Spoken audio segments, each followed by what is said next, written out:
Ebola Chrono Plus avec Adiatou Yassal.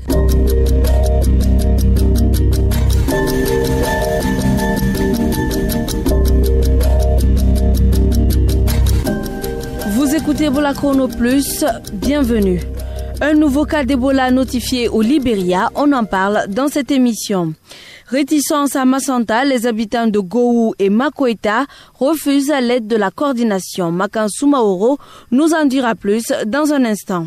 L'invité du jour, le docteur Fassine Yatara, chef de l'unité de surveillance à la coordination nationale de lutte contre Ebola, nous parlera de la réticence à Massanta et des stratégies mises en place pour y mettre un terme.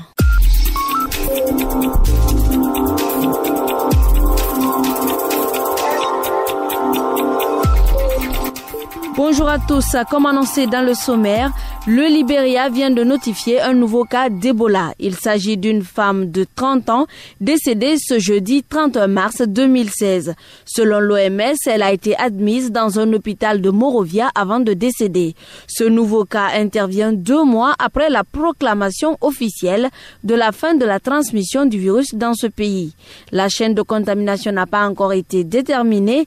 C'est la 4e résurgence enregistrée au Libéria. A précisé que mardi dernier, l'OMS avait officiellement annoncé que l'épidémie d'Ebola en Afrique de l'Ouest ne constituait plus une urgence de santé publique de portée internationale. À Yomou, plusieurs enfants meurent de paludisme. Les chiffres recueillis à l'hôpital préfectoral de Yomou donnent 14% de mortalité infantile due au palu. Lamine Haba. Nous sommes à Yomou. Ce jeudi, c'est le jour du marché hebdomadaire. Des femmes viennent des villages vendre de petites marchandises. Mais elles en profitent surtout pour amener leurs enfants à l'hôpital. Sénik Bougoumou, une jeune mère, est au centre de santé. Depuis quelques jours, son bébé de 3 mois a la fièvre. C'est probablement le paludisme.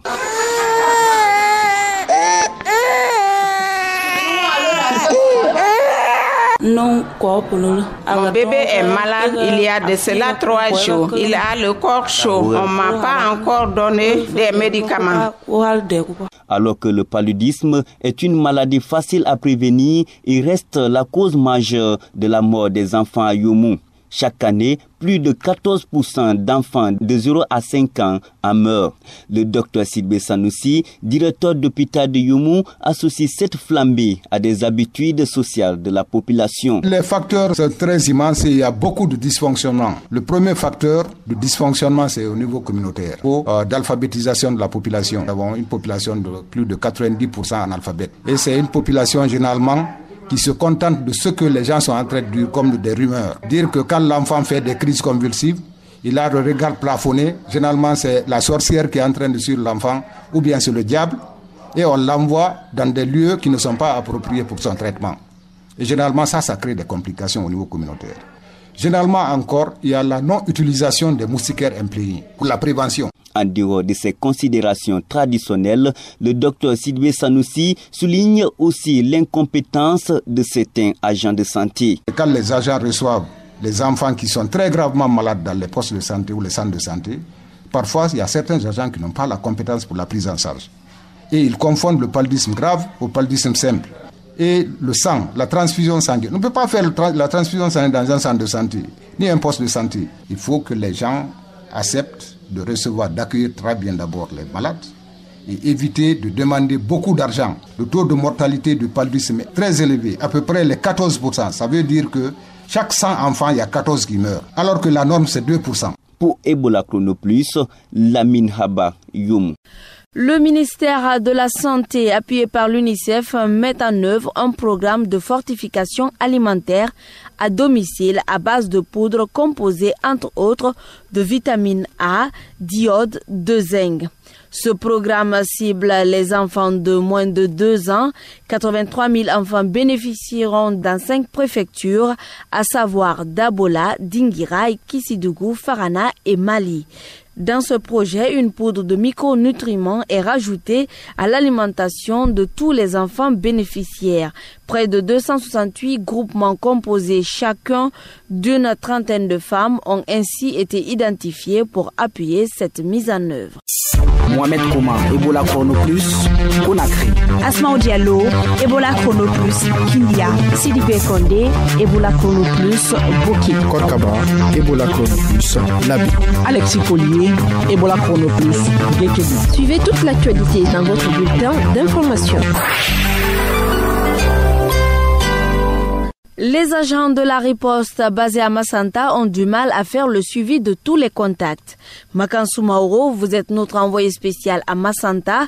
Dites-nous, la réticence a-t-elle été levée? La réticence a été levée à Dandano, mais pas encore dans les deux campements, à savoir Gou et Makweta. À présent, je vous propose Pema Grovogi, habitant du district de Dandano. Réellement, c'est pas à Dandano qu'il y a l'Ebola. Il y a un malade qui a quitté vers le Kolokpala et venu vers de la ferme. C'est là-bas qu'il est mort. C'est seulement que les éléments de la ferme, les gens de la ferme, et ils ont là-bas un notable jusqu'au 21 jours. Et ceux de la ferme restent là-bas jusqu'au 21 jours. Comme dans Nano, il n'y a pas d'Ebola, nous sommes là à veiller pour que tous ceux qui sont là, un d'entre nous ne va pas là-bas et de là-bas, aucun ne vient pas ici. Pour ne pas avoir de la maladie. Ebola est réel. Gou, c'est là où le malade en provenance de Koropara avait passé et il est mort en Makweta. Donc ces deux campements sont sous le contrôle de Dandano. À Dandano, la réticence a été levée, mais pas à Makweta et Gou. Pour plus de précisions, je vous invite à suivre Joléa Sakouvogi, membre du campement de la jeunesse de Gou. Ils sont venus dans notre village pour combattre Ebola et nous sensibiliser pour la vaccination. On les a dit qu'on ne va pas se faire vacciner parce qu'on a peur. Les explications qu'on a reçues nous a fait peur. C'est un problème de gouvernement et de maladie. L'affaire de vaccination, nous ne sommes pas d'accord. Nous sommes là depuis 12 jours, pas d'entrée ni de sortie. Il nous reste que 8 jours. Donc vous avez accepté vous faire vacciner? Nous n'avons pas accepté d'abord. Ce n'est pas aussi un refus. Nous attendons le retour du chef de campement. Nous allons faire signe à la délégation. En tout cas, nous qui sommes là, nous ne sommes pas pour. Les contacts issus du dernier cas d'Ebola acceptent-ils d'être suivis par les équipes de la coordination? Le suivi de ces contacts avait commencé, mais depuis quelques jours, les 95 personnes qui doivent continuer le suivi étaient entrées en brousse. La preuve est que ces personnes avaient coupé même des arbres pour barrer la route aux gens qui devaient continuer le suivi. Donc il n'y avait pas d'entrée, pas de sortie dans ces villages. Joléa Sakouvogi, membre du campement de la jeunesse de Gou. On nous a fait croire que les forces de l'ordre venaient pour nous attraper et nous attacher. C'est pourquoi nous avons barré la route. Et que disent les populations par rapport à la vaccination? Par rapport à la vaccination, les habitants n'ont pas accepté. Ils disent qu'ils attendent d'abord l'accord de leur chef de campement pour pouvoir prendre cette vaccination. Car selon certains que j'ai eu à interroger sur le terrain, c'est pour les transmettre le virus Ebola. Depuis qu'on est rentré dans la phase des 21 jours, on n'a reçu que 2 cartons de chlore et les kits de lavage. Pour la nourriture, c'est nous qui cherchons en brousse pour pouvoir manger. Aujourd'hui, l'équipe nous a fait une proposition. Si nous acceptons de prendre le vaccin, nous aurons des vivres. Mais au moment où je vous parle, la même délégation conduite par le gouverneur et les membres de la coordination préfectorale de riposte contre Ebola de Massanta sont sur les lieux pour négocier encore avec ces populations afin d'accepter vraiment continuer le suivi avec eux, les octroyer des vivres et à la longue procéder à la vaccination. Makansou Mauro, merci. Participez au choix des sujets à traiter dans votre émission Ebola Chrono Plus. Un sujet de santé vous intéresse? Proposez-le nous au 624 19 78 64. Pause musicale avec ce titre Stop Ebola chanté par le collectif Meneou. Écoutez, on se retrouve juste après.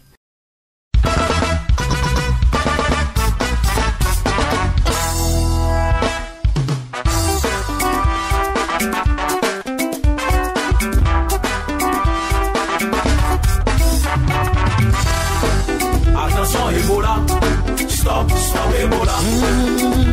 Ebola, attention Ebola, virus très dangereux, il ne pardonne pas, non. Stop, Ebola. Ebola, Benyakevaya, personne n'est épargné.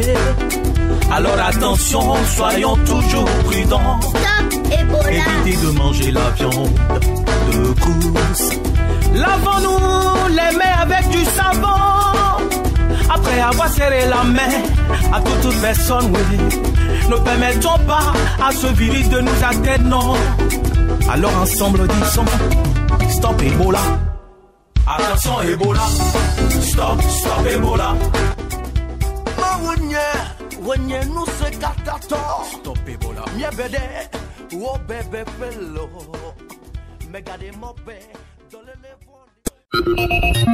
Capsule nutrition avec le docteur Arsène du Programme alimentaire mondial PAM. Question du jour. Pourquoi nourrir le nouveau-né exclusivement avec le lait maternel jusqu'à 6 mois? Il faut allaiter exclusivement le bébé jusqu'à 6 mois parce que le lait maternel contient toutes les substances nutritives dont le nourrisson a besoin, quelle que soit l'alimentation de la mère. Le lait maternel contient de l'eau en quantité suffisante pour le bébé. Il facilite sa croissance et son développement. Il le protège contre les maladies. Le lait maternel réduit aussi le risque de diarrhée, mais également protège les enfants contre les infections et réduit fortement la mortalité chez les nouveau-nés. Le lait maternel couvre donc parfaitement les besoins nutritionnels de tous les nourrissons. En principe, pendant les 6 premiers mois de vie de l'enfant, sa maman doit le nourrir exclusivement avec le lait maternel, sauf en cas d'interdiction par le médecin. On ne doit rien, en principe, je dis bien rien, donner à manger à l'enfant sauf le lait maternel. On ne doit pas lui donner de l'eau, ni des talismans, ni autre type de lait. On ne doit pas lui donner du quinqueliba, pas de miel ou beurre de karité, pas de bouillie, ni de tisane, ni tout autre aliment. On doit lui donner exclusivement le lait maternel et éventuellement les médicaments prescrits par le médecin. Le bébé doit être allaité aussi souvent et aussi longtemps qu'il le réclame, de jour comme de nuit. Ebola Chrono Plus, l'invité du jour. À Massanta, depuis quelques jours, les habitants de 2 campements du district de Danao dans la sous-préfecture de Kouankan se montrent réticents face aux agents de riposte à Ebola. Un malade en provenance de Koropara avait trouvé la mort dans cette localité. Pour en parler, notre reporter Makan Soumaoro a rencontré le docteur Fassine Yatara, chef de l'unité de surveillance à la Coordination nationale de lutte contre Ebola, à mission de surveillance à Massanta. Suivez. Docteur Yatara, bonjour. Bonjour. Dites-nous, qu'est-ce qui est à la base de la réticence dans les campements de Gowou et Makweta? C'est un phénomène à 2 niveaux. La réticence est arrivée de manière secondaire parce qu'au début ils avaient accepté le suivi. À un moment donné, ils sont rentrés en réticence, c'était pour réagir à une situation qui ne leur a pas plu. Les 2 campements de Makweta et de Gomu dépendent du district de Dandano. Et Dandano, connaissant très bien Ebola, a eu peur de nouveau. Pour rappel, Dandano a eu près d'une 60aine de morts pendant le premier épisode de Ebola, donc ils connaissent très bien Ebola. Dès qu'ils ont entendu parler de Ebola, ils n'ont pas cherché à comprendre. Ils ont pensé que les 2 districts-là avaient donc Ebola, ils leur ont interdit l'accès aux districts. Et ce qui arrive, c'est que les campements, c'est des lieux juste pour aller travailler, mais ils ne peuvent pas se ravitailler à partir de là.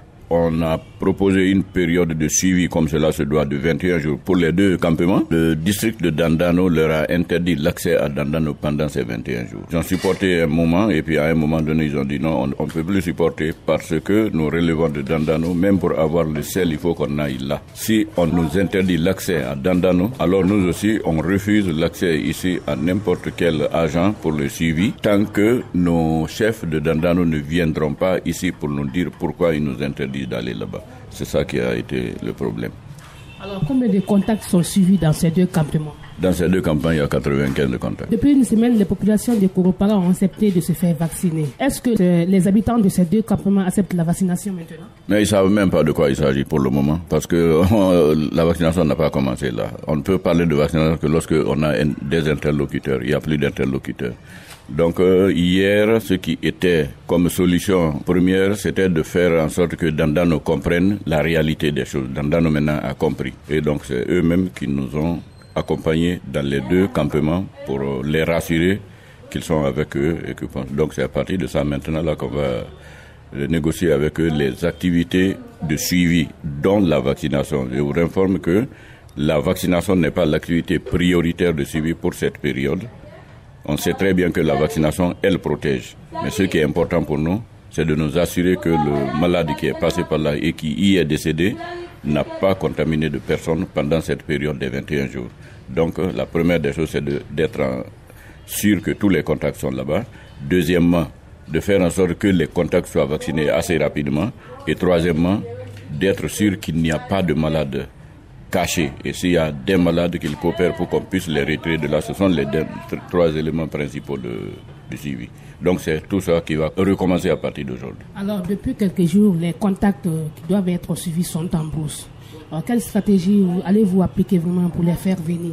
Mais justement, c'est ça qu'on a appliqué hier. On a appliqué hier, ce qui est retenu, c'est la sensibilisation. Ce qu'ils voulaient voir, ils voulaient voir leur chef. Leurs chefs de Dandano sont venus avec nous hier pour les rassurer qu'ils ne leur interdisent pas l'accès à Dandano et qu'ils sont avec eux. Donc ça les rassure.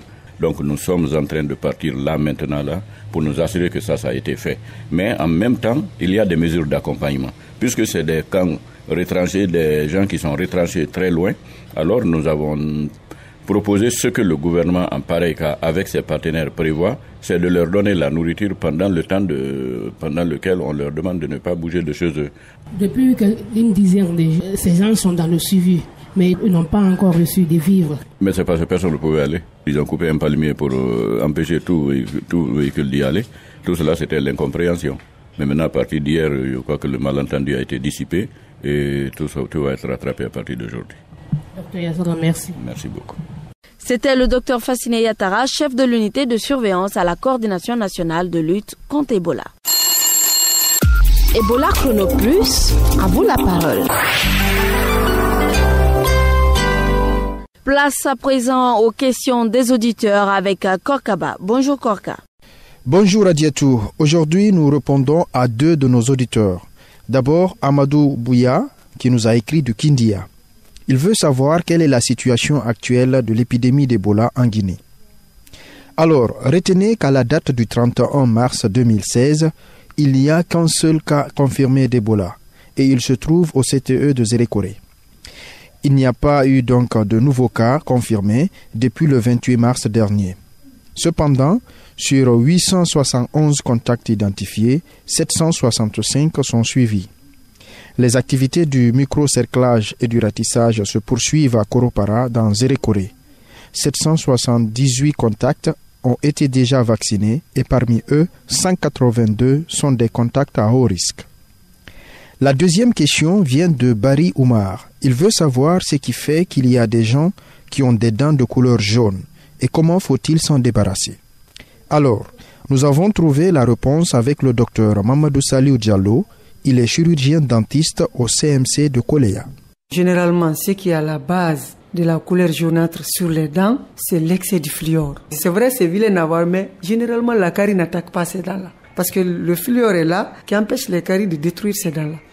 La couleur jaune aussi peut apparaître au niveau des dents par suite d'une mélolyse. C'est-à-dire la teinte de la dent blanche là, c'est l'émail. Quand une partie de l'émail est enlevée sur une dent, la couche qui vient après l'émail, c'est la dentine ou la pulpe. Elle a une couleur jaunâtre. Donc quand cela aussi se présente chez certaines personnes, on peut voir la couleur jaunâtre à ce niveau. Troisième possibilité, c'est la plaque bactérienne qui est le tartre, qui se présente avant que ça ne se transforme en noir. Des fois, c'est couleur jaune que tu vois. Là, l'idéal, c'est de venir voir un spécialiste qui peut expliquer le pourquoi cette couleur jaunâtre. Eh bien, nous avons une méthode de prise en charge par rapport à différents cas qui vont se présenter.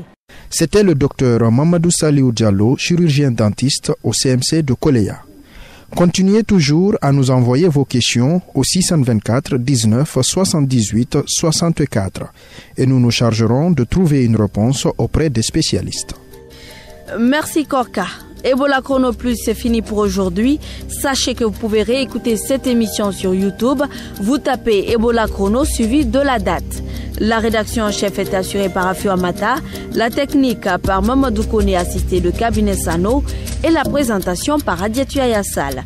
Merci de votre attention et prenez soin de vous. Au revoir.